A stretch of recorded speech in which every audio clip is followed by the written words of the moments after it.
What is going on, my Super Sandwiches? Rhymestyle here along with Dragon Ball Nation. Do you want to introduce yourself for a second? Sure. I'm Dragon Ball Nation. I do a lot of Dragon Ball Z stuff. Some of you might be subscribed to me. I mean, I have a pretty small channel, but I do a ton of Dragon Ball Z stuff, news, theories, what-ifs, gameplay, all that stuff. Awesome channel, too. I actually found Dragon Ball Nation a couple of months ago, and I don't know why it took us this long to do a video together, but definitely check him out, subscribe, check out all his videos, because quality content here. But today, we're going to be discussing a theory that I came up with in the past week because, well, first of all, to those watching this video, we are going to kind of go into the beginning of the Fukkatsu No F movie that's coming out in April, because the first chapter out of 3 chapters of the manga actually leaked and revealed how the movie essentially starts, the plot, how Frieza comes back, and essentially his plan to take revenge against Goku. So if you want to completely be, you know, step one with this and not know what actually happens until you watch the movie, I'd say skip this video. But again, we're not going to spoil big stuff, just a couple of the intro stuff, how the movie's going to start. So that's going to be discussing in a couple minutes. So everybody that's still watching, I assume you're okay with that and you don't want to, you're cool with the mini spoiler. Cool? Great. All right. So today's theory is Frieza is invincible. Now, Dragon Ball Nation, Frieza's invincible. That's kind of ridiculous, isn't it? Consider the fact that he died so many times in the series and then also in the movies and even GT. He got his ass kicked a lot. Is it pretty ridiculous for me to say that Frieza's invincible? True, but you have some points, don't you? I do have a couple points that I want to kind of throw out there. And first of all, Frieza's my all-time favorite villain. I think he's awesome. Unlike Cell and Kid Buu, who are also awesome, they had the ability to regenerate, which was what made them so powerful ultimately. But Frieza, he's just an altogether badass, and he's one of the most durable villains of the series. And again, you're probably thinking, well, he's not that durable compared to Cell and Kid Buu because they can regenerate. But hear me out. So there's a couple of evidences that I noticed. That, again, it started with the first chapter that was released this past week that made me really think about this. And I'm about to compile all this evidence into one and basically let you guys know what I discovered. And after that, I want you guys to drop your comments in the comment section below on both mine and Dragon Ball Nation's videos because we want to see what you guys think. So without further ado, let's go down this list. So the reason why I realize he's invincible is because he doesn't actually get wished back in the upcoming movie. What happens is they wish back just his body, but his body seems to be alive in the manga panel when when he's scattered around him. And the reason why they can't wish him back is because Shenron says that his body's been torn up into so many pieces that you can't bring back his soul. So instead, Frieza's soldiers, all they do is they bring back his body and then throw into a revival chamber to kind of bring back the tyrant that's known as Frieza. But the interesting thing, as I said, is when they wish him back, the body parts are still alive. Like, you see the eyeball, it's open, and it's like it realizes what happened. Like, it's not in hell anymore, it's still alive. And that made me think, well, wait a minute, Rhymestyle. Wait a minute, Frieza. He's pretty invincible. And now when you look back at all the evidence in his history, starting with Plan Namek. So the first time we saw his durability was obviously when his tail got cut off. Didn't bother him at all. He lost his tail, did not care. He probably didn't even notice his tail was missing. Probably felt no pain with that. Not really great evidence there, but this time I'm going to throw out there. The next time we had evidence of his invincibility was when he got chopped in half by his own attack. Although he was on the ground and he seemed to be pretty much in pain, he was still alive, and it didn't bother him that he was missing the bottom half of his body. And then when he got a little bit of energy from Goku, he flew up and started floating as if his body was not even, as if his missing body wasn't even a problem. Like, this guy was still at it, and he was 100% go in and fight Goku, and of course he tried.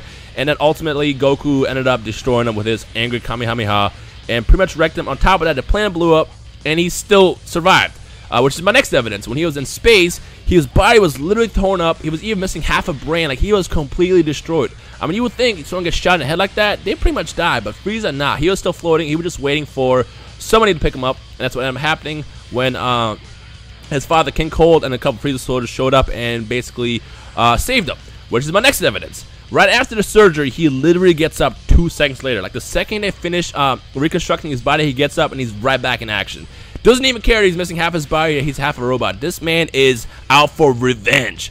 And then the next evidence, of course, is when he goes to Earth, fights Trunks, and gets cut in half. Now, notice when he gets cut in half, he doesn't immediately die. He is split in two. He is, falling apart, and he gets chopped up even more, and he's still alive, and ultimately he ends up getting disintegrated, which is what kills him.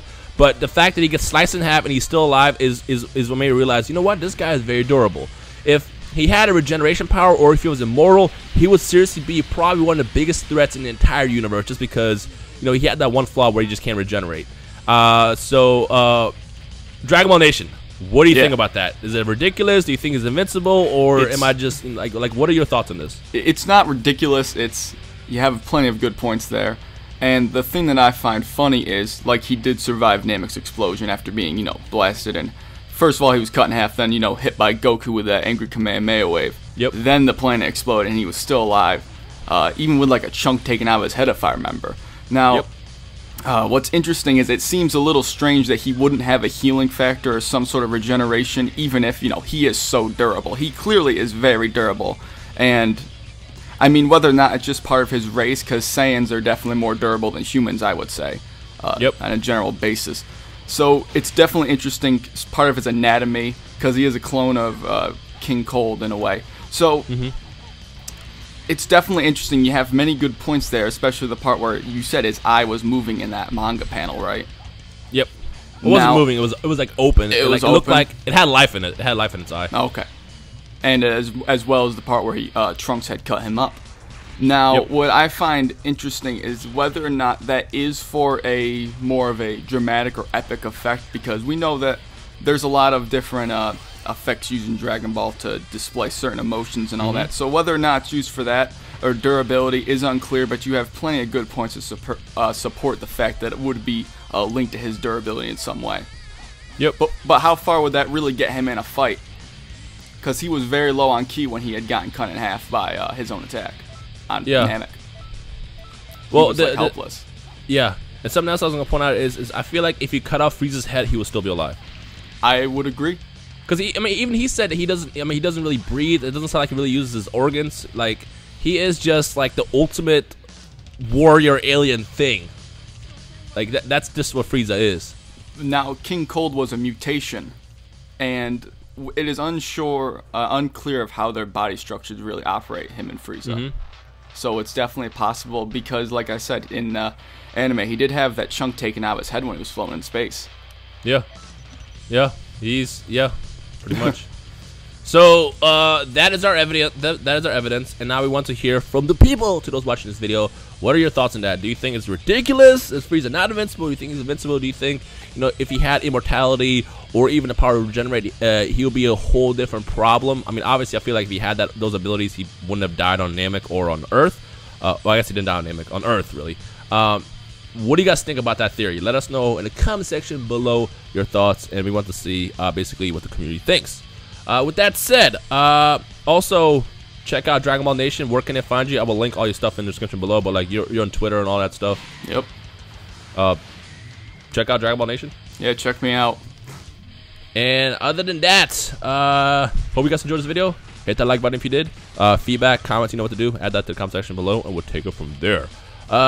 Dragon Ball Nation, why don't you go ahead and do the outro for us? Alright.